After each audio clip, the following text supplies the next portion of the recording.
Hello বন্ধুরা, আসসালামু আলাইকুম। আজকে আমার দাদা ভাইয়ার ছাদ বাগান দেখাবো।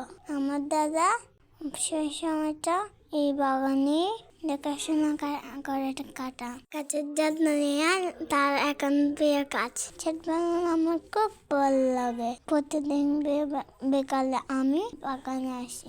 গাছের মাঝে দাঁড়ালে মনটা খুব শান্ত হয়ে যায়। আমাদের ছাদটা পাই 1260 স্কয়ার ফিট। সকাল থেকে বিকাল পর্যন্ত কেন ভালো লোক বাতাসও মোটামুটি পাওয়া যায়। আর সন্ধ্যার সময় বাগানটা দেখতে সবচেয়ে সুন্দর লাগে। এখানে আপনাদেরকে গাছগুলো দেখাই।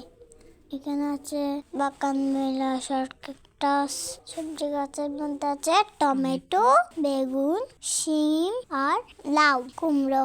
আমার আম্মু আমাকে একটা টমেটো ছিঁড়ে দিচ্ছে। এখানে অনেকগুলো টমেটো ধরছে, মাশাআল্লাহ। ফলের গাছ অনেক আছে, ড্রাগন ফল, আনার। দেখুন অনেকগুলো আনার ফুল আসছে।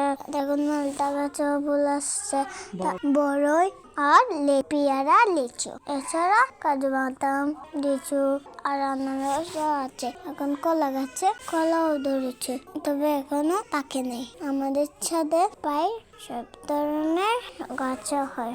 এটা দেখে আমার খুব ভালো লাগে। গাছ লাগানোর জন্য আমরা টব, বালতি, ড্রাম, ঝাঁঝের ক্যাপসুল, বয়া, কভার আর ইট ব্যবহার করেছে। মাটির জন্য আমার দাদা গোবর সার, জমিদার মাটি ব্যবহার করেন। দাদা নিয়ম করে সকাল আর বিকালে পানি দেন। এই যত্নের কারণে গাছগুলো এত সুন্দর আছে। এই গাছের জাগানো, এটা আমাদের জায়গা, ভালো লাগার জায়গা। আজকে সুন্দর বলো এখানে শেষ। ভালো থাকবেন সবাই, আল্লাহ হাফেজ।